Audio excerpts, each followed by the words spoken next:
Hello, I'm Claire, and I just thought I'd do a quick demonstration using water-soluble coloured pencils. I'm here in my temporary home studio because I can't get to my studio, and I think it's a good opportunity to try different things, maybe use more drawing materials, inks, pencils, watercolours. So I'm going to have a go making a little drawing out of water soluble coloured pencils. Now the standard coloured pencil you get doesn't really do anything when you add water. It's fine for a line, for sketching and shading, but if you get the water soluble ones, it's much more versatile. You've got the opportunity to use the line, but also to sort of use the water to wash edge, get some sense of transparency, have a bit more of a watercolour-like effect, which is quite interesting. So then you get a little bit more depth, a bit more movement, you can balance the line with the sort of areas of wash, and that's quite interesting. So I'm just going to show you very quickly using whatever you have around you. So I've got some lovely plants and things, so I'm going to try drawing this orchid, but very simply. We're not worrying too much about getting too much detail or accurate descriptions. It's just to play around with the material. So I'm going to have a go, starting just very sort of loosely. I like the big broad shapes of the leaves, so I'm going to emphasize outline here in this shape here with this green. Or maybe this leaf. And then go into this section. I think these are slightly two shades of green, so slightly more olivey, yellowy green here. And you'd shade it as you might do with any other pencil. But what you need to remember, as with any drawing really, is that think about the weight of the mark, the amount of pressure you put on.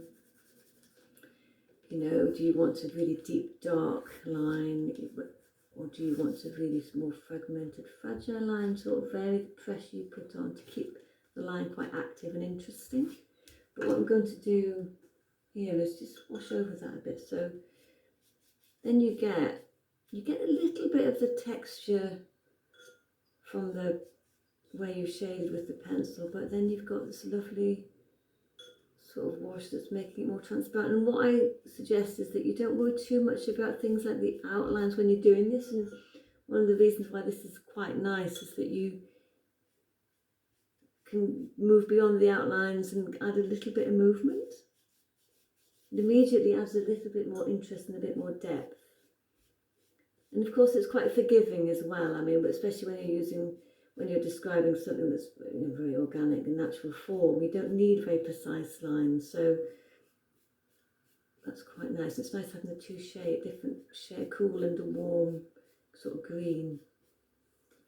And the other thing to think about when you're using any materials really is what you want to emphasize or focus on in the drawing. So here you might think, well, the flowers, the lovely flowers and the pattern, you might want to have a focal point where you sort of really look at the detail. I think that's got a really, I really like that very deep sort of pinky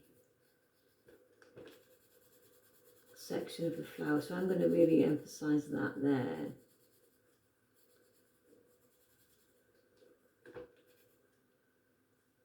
Maybe just have, you see, I'm playing around with the scale a bit as well. I'm looking. It's good to look carefully, because drawing is about looking really, but also play around with scale a little bit. And what I really recommend you do, especially with this media, is to make quite a few quick studies. Coloured pencil can be quite easily overworked and become quite dull if you try too much blending and layering. It actually works much better if you emphasize the line rather than trying to sort of go over and over it, trying to sort of blend.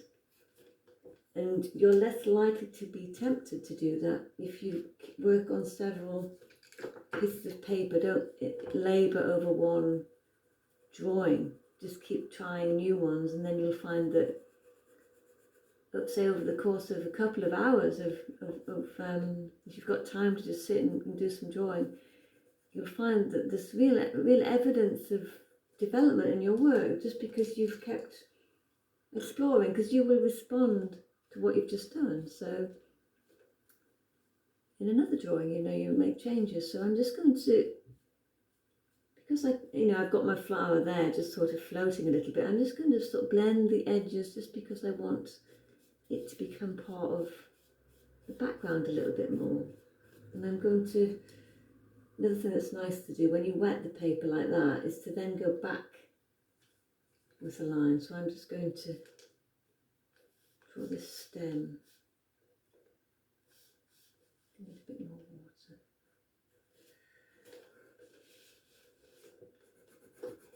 It's quite nice to think of it in terms of, I was saying about the focal point, and thinking in terms of having quite definite and decisive lines to contrast the sort of more washy areas. That's always quite interesting.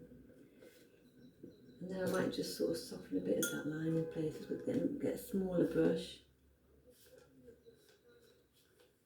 I think I need another flower. Right here. So that's touching the sort of part that's already wet, and you've already got, that's affecting the kind of line that I get.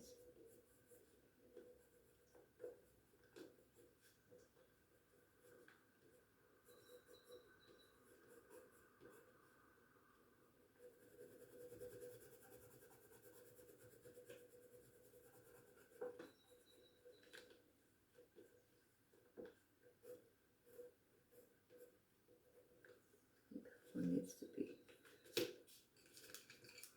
touched here.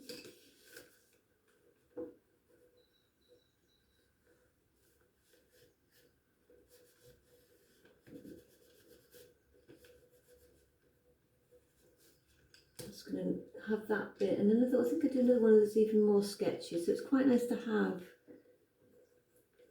a variation in sort of the amount of detail and description you have there. So just have a few sketchy marks just to suggest, because when you do that, it suggests the sense of space more, and there's more of a sense of that these flowers that are just suggested are obviously more in the distance than this one, which we're bringing forwards because it's got more detail. So I think I'll just maybe add a bit of the pot, just to sort of give it that sort of context and anchor it a little bit, because it's floating a bit. I don't mind the fact that it's floating, because as I say, we're just sort of experimenting with suggesting a still life and sort of playing around with materials. But I think that wants that grey.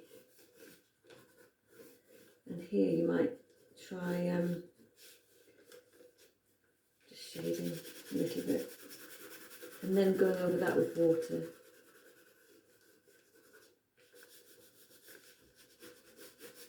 I want that to suggest that this is a bit of shadow down the side. Just again, the amount of pressure you put on, more or less pressure will affect the mark. So I'm just going to wash over that, and I want to go over the edge again, because I want to sort of bring in the background a bit more. And that's all the way up here, in fact. So that's the lovely thing about this. You can get quite subtle, because you're picking up some of the colour, with the pencil. I'm just sort of taking, and if I go back in, I can get more of a line. But when you pick up sort of some of the colour, it's just quite subtle that what you get.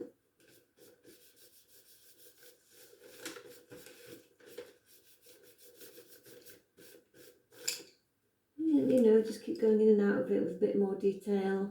But as I say, not overworking, just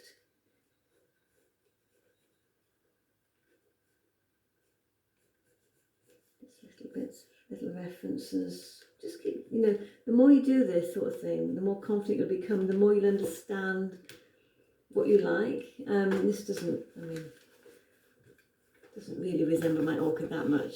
It's just a really loose, expressive little study. Obviously I haven't done all the flowers, but this is just to give you a sense of how you could use coloured, water soluble coloured pencils, and how you can get really quite nice washy sort of effects. I think I might just duplicate that a little bit darker, just a bit light. So you're going back in.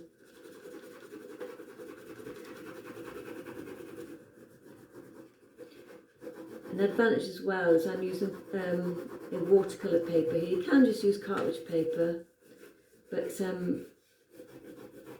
with watercolour paper you will find that you're able to apply more washes and you're able to work into it more because it can take all the water, whereas a cartridge paper, especially a thin one, will buckle a little bit and not be as satisfying to use. But I mean, just use what you've got really. You're experimenting.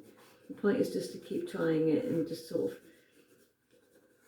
being experimental, really. Okay, I think that's about it. Hopefully I will see you in the flesh at some point soon at Imperial. I hope you're all keeping well, looking after yourselves, and enjoy what creative time you have just to experiment and explore different ideas. And yeah, thank you for watching, and take care. Bye bye.